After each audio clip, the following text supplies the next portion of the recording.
Hey everyone, I'm Michelle Lilly.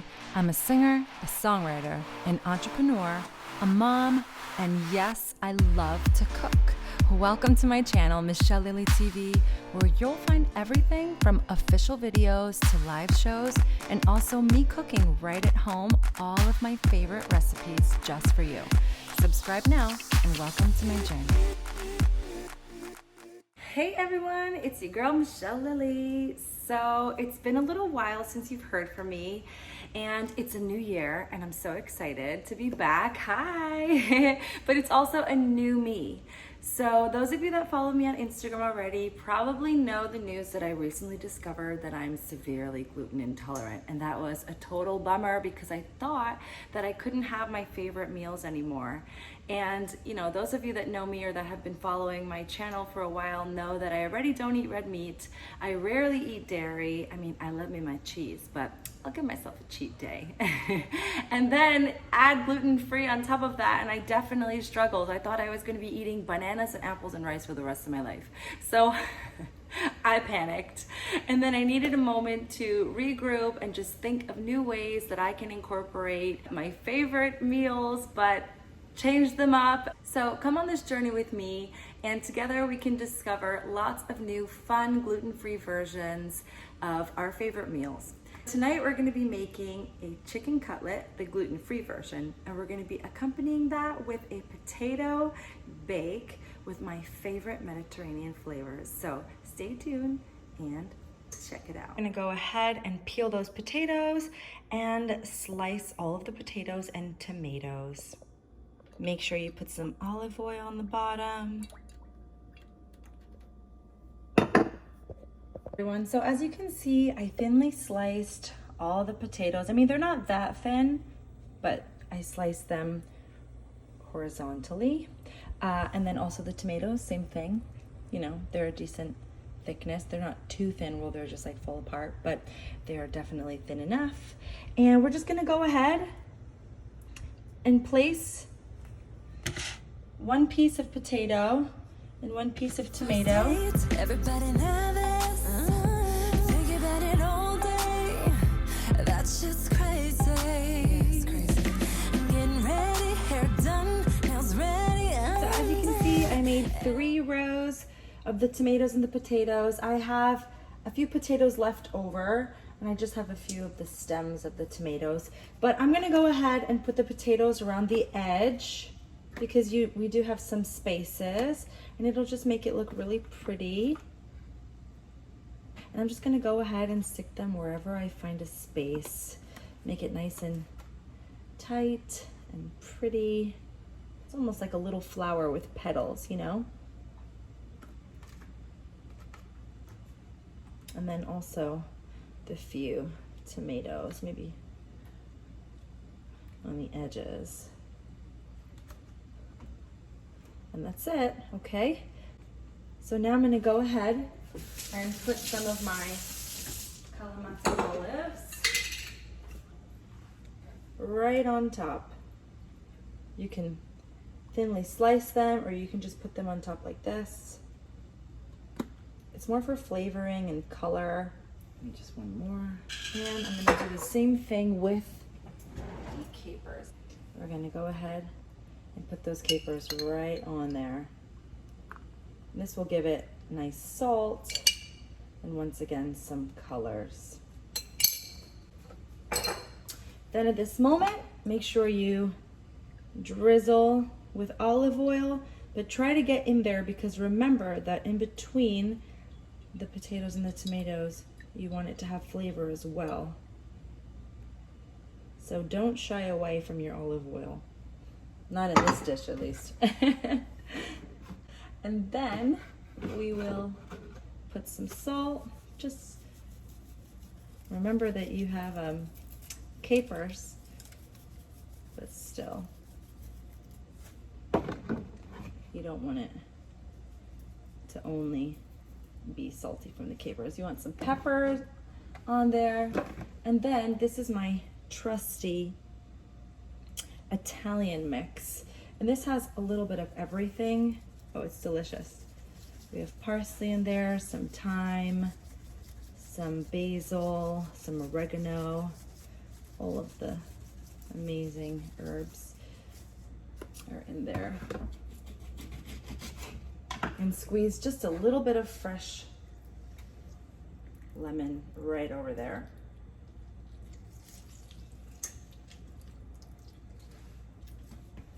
Last but not least, a drizzle in the corners. You don't want to take those ingredients off, but of white wine. So it'll provide a little bit of moisture for those potatoes to soften. A little bit of chicken stock. I use an organic kind. And we're gonna do the same thing and put just a little bit. You can use vegetable stock, chicken stock, whatever is good for you. And voila!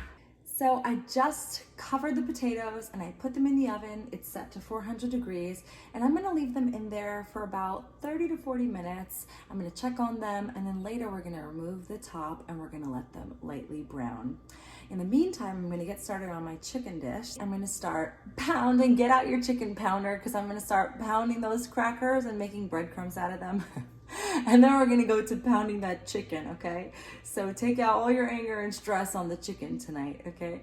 Okay, so I got my chicken pounder and I got some Ziploc bags, one for the chicken, one for the crackers. I'm gonna fill the bag with my crackers and we get pounding.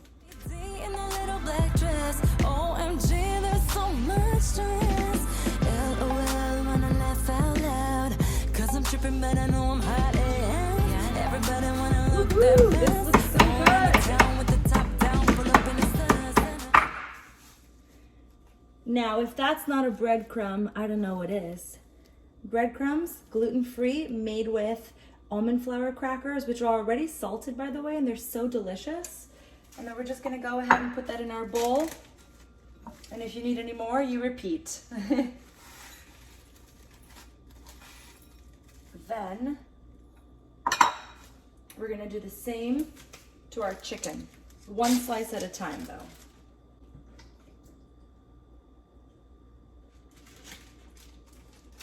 Close. Wash your hands.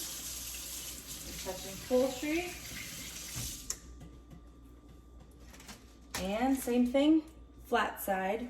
And go. Tenderize that chicken a little bit. Oopsie, we broke the bag. That's great. That's okay. Some more so. Just keep it from not splatting everywhere.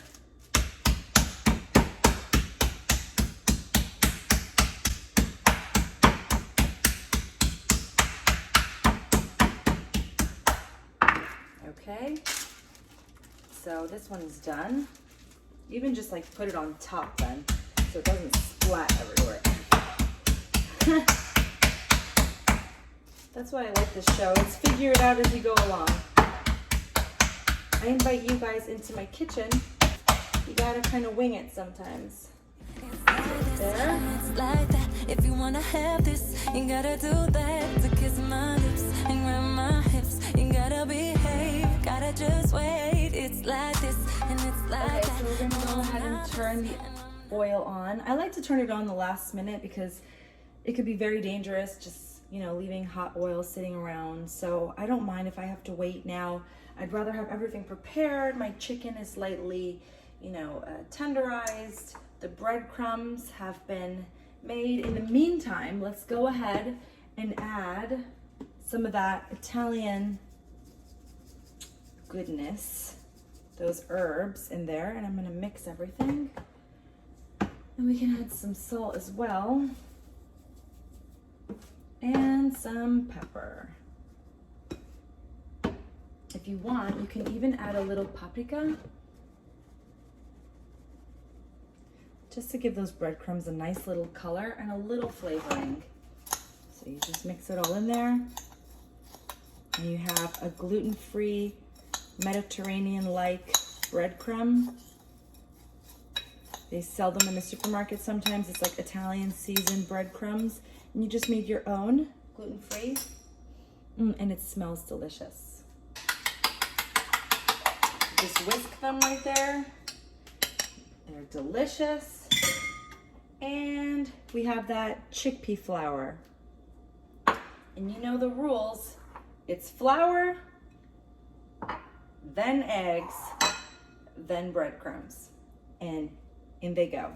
Make sure you prepare a little plate with some paper towels, just reminding you, so that when they're done, you have somewhere to put them immediately, because I've done it before where it's been ready and I'm like, oh my gosh, where do I put them? So make sure you prep in advance. So we're ready. Go ahead and put your chicken into your flour. Mix it around nicely. Make sure you cover everything. Shake off the excess. Into the egg.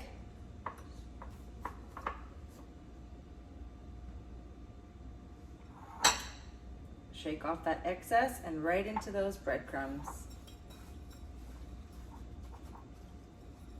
Oh my gosh, this is gonna be so amazing. Make sure you open the folds and you get all the bits and pieces. That's what it looks like. And you're gonna go ahead and put it right in there. Next one, and repeat. That day like it was yesterday. That whole time you knew stood still for me. Roosevelt Hotel in New York City. We were two peas in a pie, feeling sexy in the city. Felt like it was only you and me, baby. Yeah, who would've known it would be you, me, the baby? Yeah, this is all freaking crazy, but it all started with the first day. And the saying, it's like this, and it's like that. If you wanna have this, you gotta do that. To kiss my lips and grab my hips, you gotta behave, you gotta just wait. It's like this, and it's like that. No, I'm not this, and I'm not that. You gotta learn. There you go. We're gonna put this one in first. We're gonna go ahead and turn that. Look at that right over there. This one, the second. And now these two I'm gonna let cook a little longer before I turn them. And we're just gonna keep an eye on that. Remember, I'm gonna put it a little lower.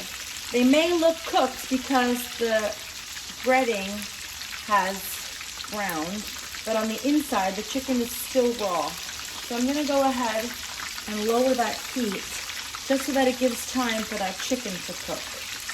At the same time, you know, but I don't want to burn my breadcrumbs.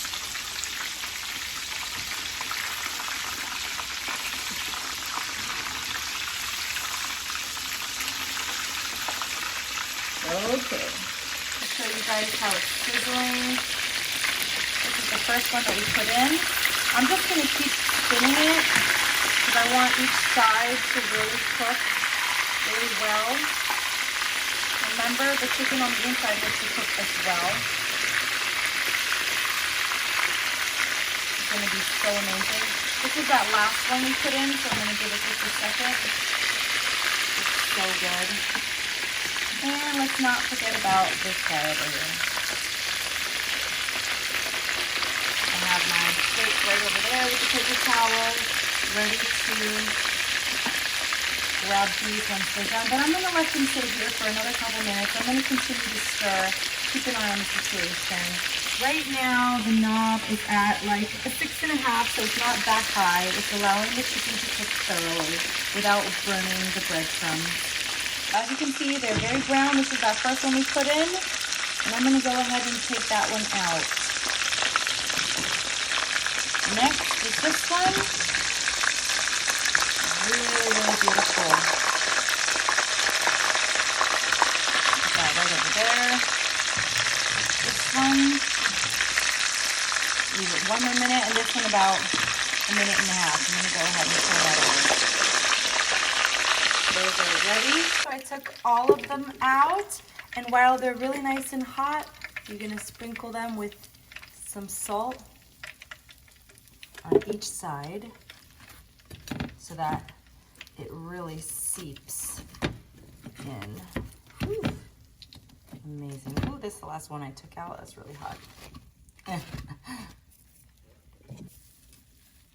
Right, so that other half a lemon you had that you didn't use, you're gonna go ahead and put some fresh lemon juice right on there. So amazing.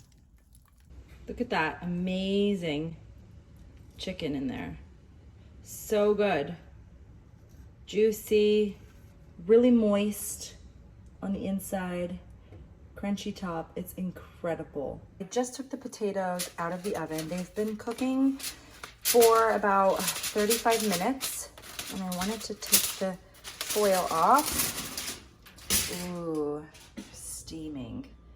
So the potatoes by now should have gotten softer. Looks really good. And now we're gonna pop them back in, and I'm gonna raise the temperature to 450 just so that we can lightly brown everything and make the tops nice and crispy. But before I do that, definitely going to drizzle a little more fresh olive oil because we want to make it as crispy as possible. Okay, let's do this. So I let this stay for 1 hour uncovered, and I raised that temperature to 450, and there you go. It's ready.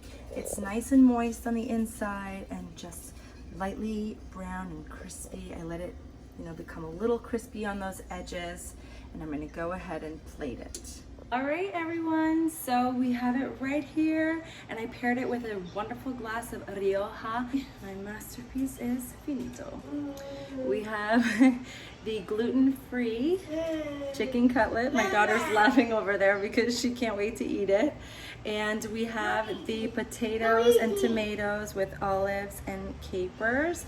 And just for a little surprise, the other night I had made stuffed fior di zucca with sardines and scamorza cheese, and I had a few left over, so I put one on the side just to complete that Mediterranean flair.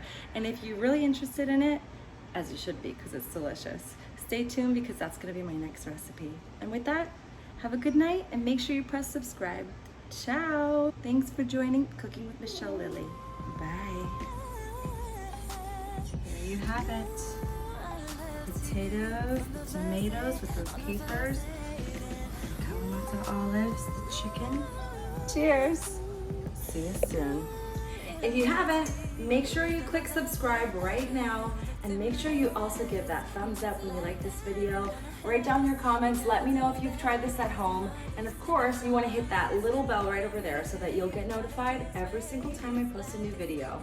If you need more info or anything, if you want to follow my music, my life, my news, my crazy days, make sure you follow me on Instagram, Michelle Lily Official, and definitely check out my website at michellelily.com. Ciao, until next time. And you're probably gonna need 2 hands for this, but I'll do it for as long as I can before they start sliding. Exactly. So you're gonna need your left hand to hold them from sliding and your right hand from moving pieces. Mimi's hungry. Okay, she's mad because she's not having any. All right, you're gonna have some too.